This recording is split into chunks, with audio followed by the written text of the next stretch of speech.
जय गुरु। पूर्ववर्ती भिडियोरे आमे माने श्री श्री बड़मां छोटिया संसारर निखुण परिपाटी संबंधरे एवं पूजनीय साधनादी पितामाता प्रति अगाध भक्ति और भल पाइबा संबंधरे किछि घटनावली शुणिथिले। आसंतु आज परम प्रेममय श्री श्री ठाकुर और परमाराध्य जगजननी श्री श्री बड़मांकर ज्येष्ठ आत्मज परम पूज्यपा श्री श्री बड़दांकर दिव्य एवं अनुपम व्यक्तित्व संबंधरे शुणिबा। श्री श्री बड़मां गर्भर प्रथम संतान आम मानकर श्रीमान अमरेन्द्रनाथ। आश्रमवासी मानकर परम पूज्यपात प्रथम प्रधान आचार्य देव श्री श्री बड़दा। श्री श्री ठाकुरंकर प्रथम पुत्र तो निश्चय ही पुत्र मानंक मध्यरे भी श्रेष्ठ। व्यक्तित्व संपन्न उदार तीक्ष्ण बुद्धिधारी साहसी और मेधावी पुरुष श्रीमान अमरेन्द्र। नेतृत्व नेबार समस्त गुणरे ही से वर्तमान। श्री श्री ठाकुरंक तिरोधान परे से ही हेला समस्तंकर सर्वस्व। समस्तंकर भलमंदर भार से निजर कांधरे तोली नेला। से समस्तंकर हृदयर देवता और नयनर मणि होइथिला। श्री श्री ठाकुरंकर असंपूर्ण कार्य संपूर्ण करिबाकु चेष्टा करिला। आश्रमर जाबतीय उन्नति साधन करिला। केते शिष्यंक कठिन कठिन रोगरे औषध देई सेमानंकर रोग निरामय करिछि। तापरे कर्तव्य परायण लोक खूब कम देखा जाए। केते नारी पुरुषंको स्थान दे रक्षा करिछि। ए प्रकार व्यक्ति समस्तंकर प्रातः स्मरणीय। तार निर्देश पालन करी केते मनीष विपदर उद्धार पाइछन्ति।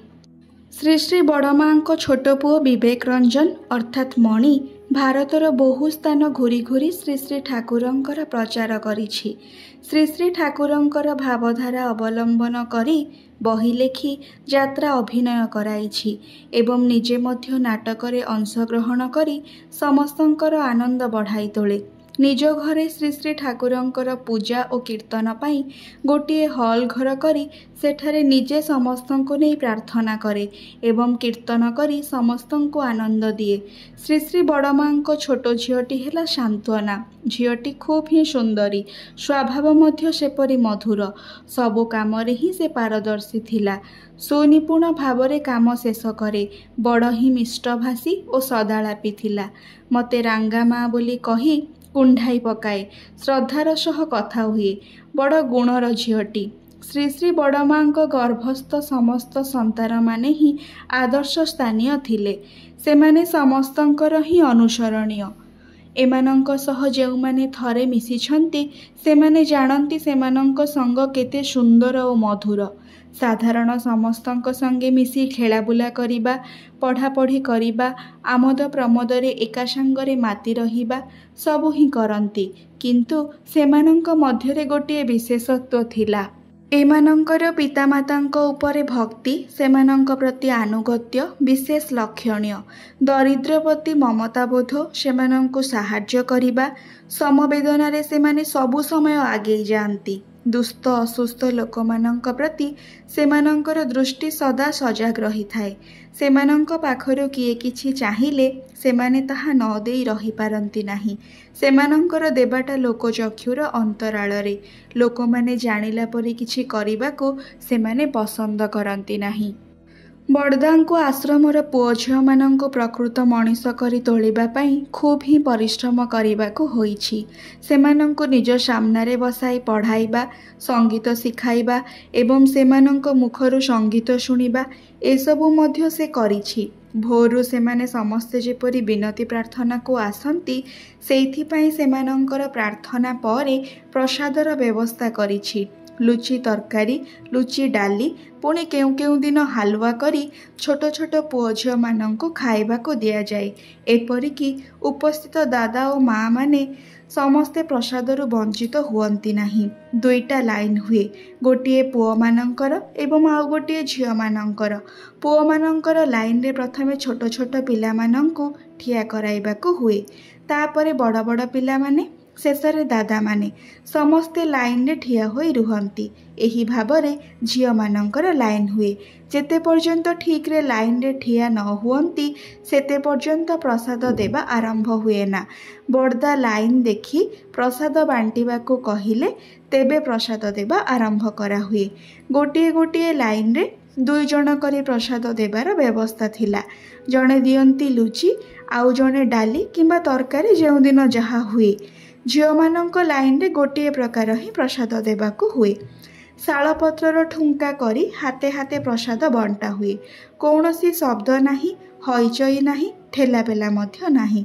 निशब्द रे खाइबा शेष होला परे पत्र गुड़िक एठी सेठी फोपाड़ा हुए नाही। पत्र पकाइबा पाई निर्दिष्ट स्थान थाए, सेठारे पकाइबाकू हुए। कामरे कौनसी फांकी नथिला। माँको परी निखुण काम करिबा तार अभ्यास थिला। श्री श्री ठाकुर सत्संग आश्रमर प्रतिष्ठाता थिले, किंतु सेही आश्रम को आज तुमे माने समस्ते जेउ रूपरे देखुछ ताहार मूलरे किंतु श्रीमान अमरेंद्रनाथ अर्थात श्री श्री बड़दा। श्री श्री ठाकुर श्री श्री बड़माँ को प्रतिष्ठा करी जेउ सब उत्सव आज हेउछि तार स्रष्टा अमरेंद्रनाथ। से भारतर बहु स्थान रे श्री श्री ठाकुर और श्री श्री बड़माँ को मंदिर स्थापन करिछि। थरे कौनसी विवाह उपलक्षे बाहाघर घर को अमरेंद्रनाथ जीवार कथा थिला, किंतु कौनसी एक विशेष कारण पाई बाहाघर रात्रि को जीवार संभव होइनी। किंतु मोर दृढ़ विश्वास थिला ता उपरे। मु जाने सी आसीबो ही ठीक। राति 9 पाहुणु से बाहाघर घर को आसी बर और कन्या को आशीर्वाद करिथिला। जे ताको विशेष करी देखिछि से ताको ठीक ही चिन्हि पारिछि। आउ गोटे विशेष गुण तार परिच्छन्न रहिबा। अनेक ही अछंती बेस परिष्कार, वेशभूषा बेस परिच्छन्न, किंतु सेमानंक मध्यरे सदाचार नथाए। किंतु तापरि सबु विषय रे विशेष परिच्छन्न रखिबा और परिष्कार रहिबार अभ्यास समस्तंक ठारे देखिबा को पाई हुए ना। जेपरि तार मन सेपरि वेशभूषा अंग प्रत्यंग। तार घर द्वार विशेष भाव परिष्कार थाए, देखिले आखि लाखि जाए। बासस्थानर चतुर्दिग आखपाख विशेष भाव परिच्छन्न थाए। परिष्कार और परिच्छन्न रखिबा दिगरे तार तीक्ष्ण नजर। समयनिष्ठ तार चरित्रर प्रधान गुण। से प्रतिटी काम घड़ीर कंटा सांगरे मिलाई करे। गोटे दिन मध्य तार अन्यथा हुए नाही। घरे विवाह तथा नाना प्रकार आनंदर उत्सव चलीछि, किंतु तार कामर समय रे व्यतिक्रम नथिला। स्वल्पाहारी, निद भी खूब कम समय, किंतु कार्यकर्म करिबार अपार शक्ति। विश्रामर जेते टिके प्रयोजन ताठारो बेसी करंती नाही। समस्तंकु नेई समय मुताबिक आमोद प्रमोद उत्सवरे माति जिबार देखा जाइछि ताकू।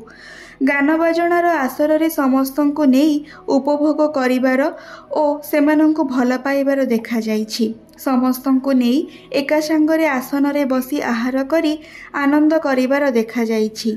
माटी रे आसन पकाई बसी आहार करिबा ही तार अभ्यास।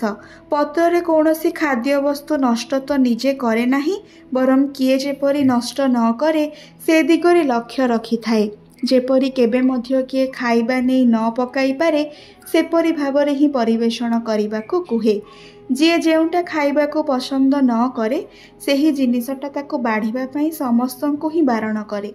केवल खाइबा जिनिस ही नुह, कौनसी भी जिनिस नष्ट करिबा से एकदम ही पसंद करे नाही। सबु जिनिस ही तार नख दर्पण रे रही थाए। बही पढ़िबा एवं बहीर जत्न करिबा तार छोट बेलरू ही अभ्यास। नाना प्रकारर और नाना विषयर बही तार संग्रहालय रे रखित। पशुपक्षी गछलता विषय रे तार विशेष आग्रह थिला। सेही विषय रे नाना धरणर बही संग्रह करी पढ़िबा एवं रखिबा तार अभ्यास थिला। एपरि कौनसी विषय नाही जहाँकि ताकू जणा नथिला। एपरि जणे संपूर्ण मनीष सचराचर रे देखा जाए नाही। श्री श्री ठाकुरंकर केवल संतान ही नुह, से श्री श्री बड़माँ गर्भजात मध्य। एपरि पवित्र गर्भरे स्थान पाई तांकरी पुत्र कन्या माने धन्य। जेपरी माँ मानक प्रति आचार आचरण सेपरी तांकरी शिक्षा देवार रीतिनीति। माँ जेपरी सह्यशक्ति सहिष्णुता स्थिर प्रखर बुद्धिर आधार सेपरी तांकरी संतान मानक मध्यरे भी देखा जाइछि। श्री श्री बड़ माँ को सुख दुखरे विशेष कातर हेबार देखा जाएनी। तांकरी संतान मानक मध्यरे भी एही रूप देखा जाइछि।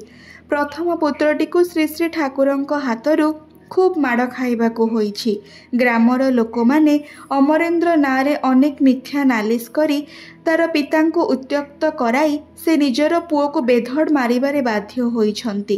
किंतु पुओटी ठिया ठियारे माड़ खाइछि। पितृभक्त पुओटी बिना बाधारे माड़ खाइछि, बिना अपराधरे माड़ खाइछि, तथापि तार मुह खोलेनी। एपरी पिला संसार रे पाई हुए ना। विशेषतः पितांको देवतांको परि भक्ति करिबार ताकू देखा जाइछि। श्री श्री ठाकुरंकर स्ट्रोक हेबा परे सी डाहाण हाथ दे खाई पारंती नाही। श्री श्री बड़ माँ ही श्री श्री ठाकुरंको खुआई दियंती। किछि दिन सी खुआई देले। तापर ठारू श्रीमान अमरेंद्र तारी पिता श्री श्री ठाकुर अनुकूल चंद्रंको शेष पर्यंत खुआई देइछि। पिता केते टिके आहार खाइले ओ किपरि आहार करिले सुस्थ रहिबे से जेपरि ताहा बुझी खुआए एपरि आउ बुझी खुआइबा काहा पक्षरे संभव नथिला। कौन खाइले तांकरी शरीर भल रुहे, केतेबेले कौन खाइबाकू हेबो तार सबु व्यवस्था से करि दिए। किपरि करी रोषेई करिबाकू हेबो निजे ठिया होई रही जे रोषेई करे ताकू देखाई दिए। ताहा न करिले स्वस्ति पाए नाही। सेही समय रे श्री श्री बड़ माँ मध्य असुस्थ अपारग होई पड़िथिले। बड़ पुओ ही माँ बाबार सबकिछि देखाशुना करुथाए। सेतेबेले बाबा और माँ दुई जनंकु ही खुआई देबाकू हुए। विशेष करी श्री श्री बड़ माँ को खुआइबाकू बहु समय लागि थाए। अतिशय धैर्य सहकारे तांको खुआइबाकू हुए। पुरुष मानंकर एते स्थैर्य और धैर्य देखा जाए नाही। केबे मध्य विरक्त हेबार ताकू देखा जाएनी। श्री श्री बड़ माँ को खाइबा समय रे श्री श्री ठाकुर मते तांकरी घर को पठाई दियंती। आज पाई एतिकी। परवर्ती भिडियो रे आमे माने श्री श्री बड़ माँकर सेही तपस्याप्रुत महाजीवन संबंध रे आहुरी किछि विशेष घटनावली सुनिबा। जय गुरु।